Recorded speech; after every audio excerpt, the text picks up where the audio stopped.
आप सब ने देखा होगा कि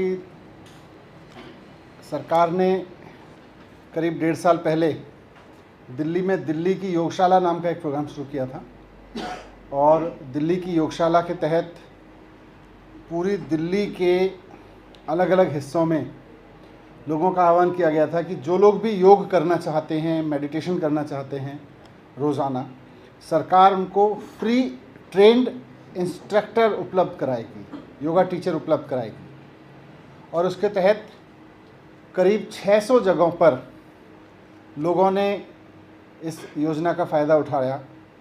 जगह जगह लोग इसका फ़ायदा उठा रहे थे। 600 कैंप्स योग के सरकार की ओर से रोज़ सुबह पार्कों में या ओपन स्पेसेस में लगाए जा रहे थे और जहां लोग बहुत इत्मीनान के साथ एक वेल ट्रेंड इंस्ट्रक्टर के ज़रिए रोज़ाना योग का अभ्यास करते थे, मेडिटेशन करते थे।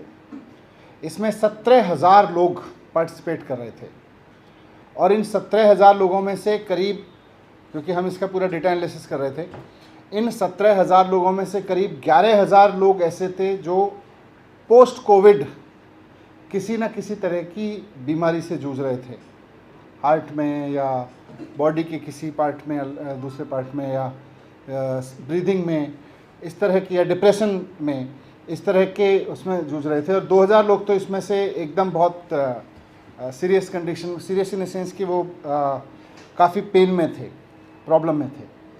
तो इस तरह से 17,000 लोगों को सरकार की ओर से रोज़ दिल्ली की योगशाला में योग कराया जा रहा था और मुख्यमंत्री जी ने कहा था कि इसको हम जितना बढ़ा सकते हैं दिल्ली के एक एक नागरिक के लिए ले जा सकते हैं। लेकिन भारतीय जनता पार्टी ने दिल्ली के अफसरों पे दबाव डाल के 1 नवंबर से इस दिल्ली की योगशाला को बंद करने की साजिश रची। आजकल ये अफसरों पे बहुत तरह तरह के अफसरों को शिकार बना रहे हैं। कभी उनको सस्पेंड कर देते हैं बहाने से, कभी उनके खिलाफ़ कोई कार्रवाई कर देते हैं, उनको परेशान कर रहे हैं। तो अफसरों को परेशान करके इन्होंने दिल्ली की योगशाला, अफसरों पे दबाव बना के इन्होंने दिल्ली की योगशाला बंद कराई। मैंने इस पूरे मुद्दे को देखा, मुख्यमंत्री जी से बात की और फिर ये मुख्यमंत्री जी का कहना है कि इसको किसी भी कीमत पे बंद नहीं होने देना है, क्योंकि 17,000 लोगों का फ़ायदा हो रहा है। सिर्फ 17,000 लोगों का नहीं, 17,000 परिवारों का हो रहा है और भी लोग इसमें शामिल होना चाहते हैं लगातार। तो इसको किसी भी रूप में बंद नहीं होने देंगे, किसी भी हालत में। इसके लिए मैंने मुख्यमंत्री जी के पास फाइल भेजी है और मुख्यमंत्री जी ने उसको अप्रूव करके कि ये प्रोग्राम जैसा चल रहा था इसको ऐसे चलने दिया जाए। डिप्सारू यूनिवर्सिटी जो हमारी है उसके ज़रिए चल रहा था, इसको एज इट इज़ चलने दिया जाए।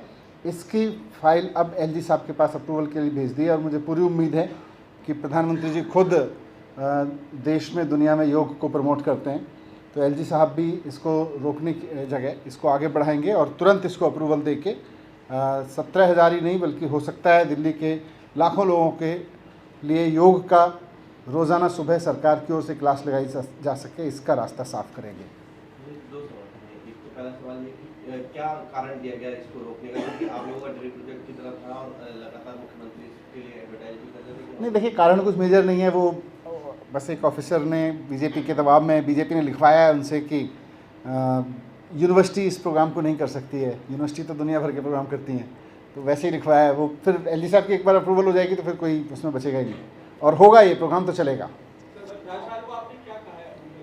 अप्रूवल के लिए कहा है कि आप इस, मुख्यमंत्री जी ने इसको अप्रूव कर दिया है और राज्यपाल महोदय के पास, उपराज्यपाल महोदय के पास भेजा है।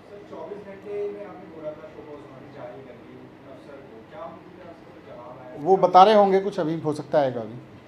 सर, हेल्थ केयर पे इतना काम आप लोग कर रहे हैं, लेकिन अपोजिशन का आरोप है कि डीपीसीसी में जो पद खाली हैं इसको जब तक सरकार नहीं भरेगी तो पॉल्यूशन से कैसे लड़ेगी?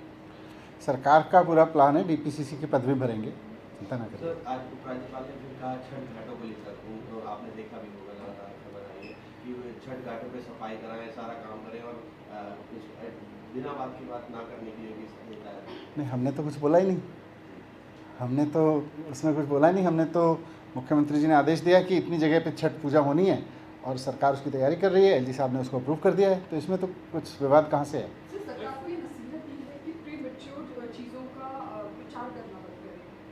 ये प्रचार कहाँ है? छठ पूजा पे लोगों को पता तो चलना चाहिए कि छठ पूजा हो रही है, और पूरी दिल्ली छठ पूजा मनाएगी अभी। सर सुबह से ही कंट्रोवर्सी छाई हुई है, जो करप्शन के अंदर बदलाव करने की सिफारिश हुई है। बीजेपी वाले पुराने फाइट्स, पुराने ट्वीट्स कर रहे हैं कि एक तरह से राम मंदिर का विरोध करने वाला व्यक्ति, एक तरह से साधु का विरोध करने वाला व्यक्ति और एकदम से हिंदू वाली छवि अपनानी। तो ये सर इसमें इस तरह से ये कहना है कि जब चुनाव आते हैं तब इस तरह की मुझे हैरानी है कि भारतीय जनता पार्टी भारत की करेंसी पर महालक्ष्मी जी और गणेश जी की तस्वीरें लगाने का विरोध कर रही है। मुझे बहुत आश्चर्य है। भाजपा वालों को देश की आवाज़ समझनी चाहिए, देश की आस्था समझनी चाहिए। देश की आस्था के साथ में इस तरह से नहीं कहना चाहिए। मैं कुछ देख रहा हूँ कि बीजेपी के नेता बहुत विरोध कर रहे हैं इस चीज़ का। बीजेपी पता नहीं क्यों विरोध करने पे उतर आई है इसका। अभी 2 दिन पहले पूरे देश ने, बल्कि सारी दुनिया में दिवाली का त्यौहार इतनी श्रद्धा से मनाया। महालक्ष्मी जी की पूजा हुई, गणेश जी की पूजा हुई, और फिर आज मुख्यमंत्री जी ने एक विचार ये रखा है